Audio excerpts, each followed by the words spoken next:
Hello guys, good morning. For today's video is gagawa po tayo ng salad natin guys. Magsasalad tayo ng ayan guys, magsasalad tayo ng pako. Yan. Yan ang isasalad natin ngayon, insaladang pako. Yan, hahaluan lang natin siya ng kalamansi. Yan. Saka asin, yan lang ang ihahalo natin dyan guys. So tara, himayin natin at gawin na natin guys. Yun, tara guys, himayin na natin. Ito na siya guys, fresh na fresh. Wow. Sarap nito guys, bagong kuha lang, bagong pitas lang.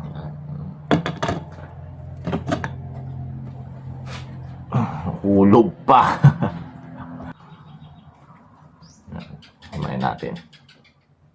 Yun, ang lutong. Sarap nito guys. Yun. Kunin natin lahat ng hanggat malambot, hanggat napuputol natin. Yan, pwede pa yan. Saktong-sakto ngayon to sa prito na ulam namin guys. Pritong isda.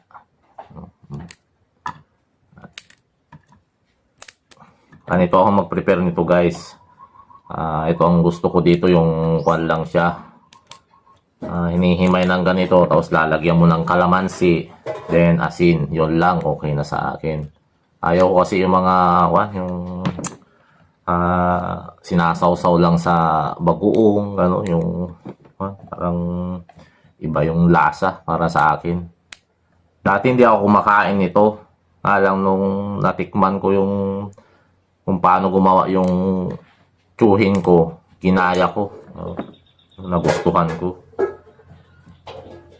Yung iba kasi parang sinasawsaw lang sa bagoong to guys. Parang hindi ko nagugustuhan lang yung lasa pagka sinasawsaw lang sa bagoong. Mas gusto ko, mas bet ko yung kalamansi asin lang. Tapos lagyan mo ng sili. Tapos yung iba guys, kung nga pala to, binabanlian ng tubig na mainit. Pero sa akin kasi parang nawawala na yung lasa niya. Parang nag-iiba yung lasa. Parang dumudulas, gano'n. So, mas gusto ko talaga yung fresh. Yung style nito is hugasan mo na lang ng maigi.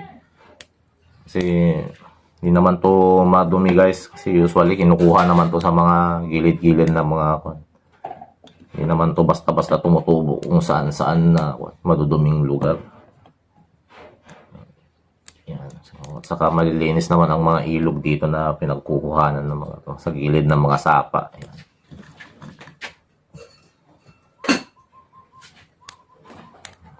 Lutong guys. Fresh na fresh. Lahat ng malambot, kunan natin. Hanggat napuputol natin siya ng kamay natin. Yun.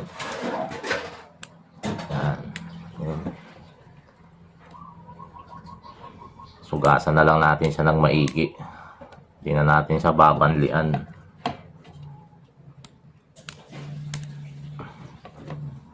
Yan. Yun. Pinatulan na naman ng aso ko yung tuta. Ayan. Yun. Marami to guys. Sarap to talaga sa prito. Kahit anong klaseng prito. Pritong isda. Pritong baboy, manok o ano. Sarap ipares to. Ito yung magiging ulam natin ngayon guys sa pananghalian.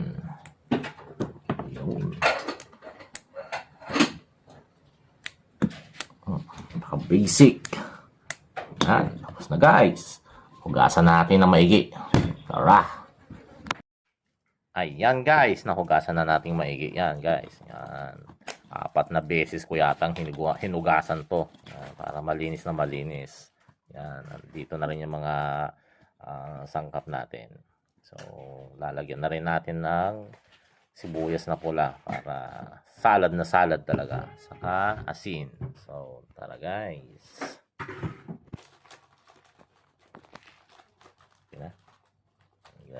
Lagyan natin ng sibuyas. Ay, kapala.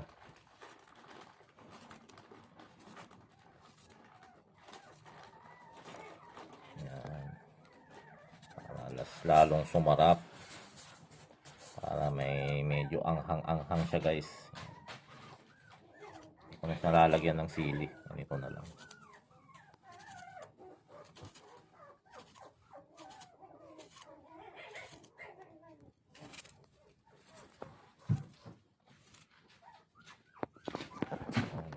Masarap sana kung yung puting sibuyas. Lagyan natin ng asin. Asin. Then, lagay na natin yung kalamansi natin guys. Or kung may lemon kayo, lemon. Para mas sosyal. Yan. Ito yung magpapalasa sa kanya guys. Sa kagandahan nito, may dulas-dulas niya. Yan. Parang mawawala. Yan. Damihan natin. Yun. Then, yan. Lamas-lamasin na natin guys. Yan. Huwag kayong mag-alala guys. Malinis naman tong kamay natin. Yan. Kamay ko pala, hindi natin. Yan. Ayan na guys. Pwede na to.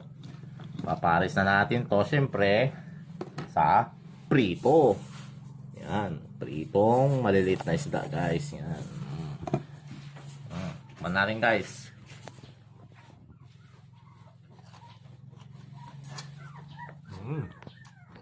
Sabi.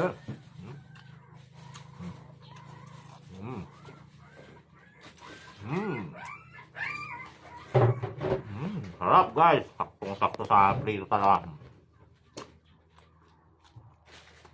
Thank you for watching. Bye-bye.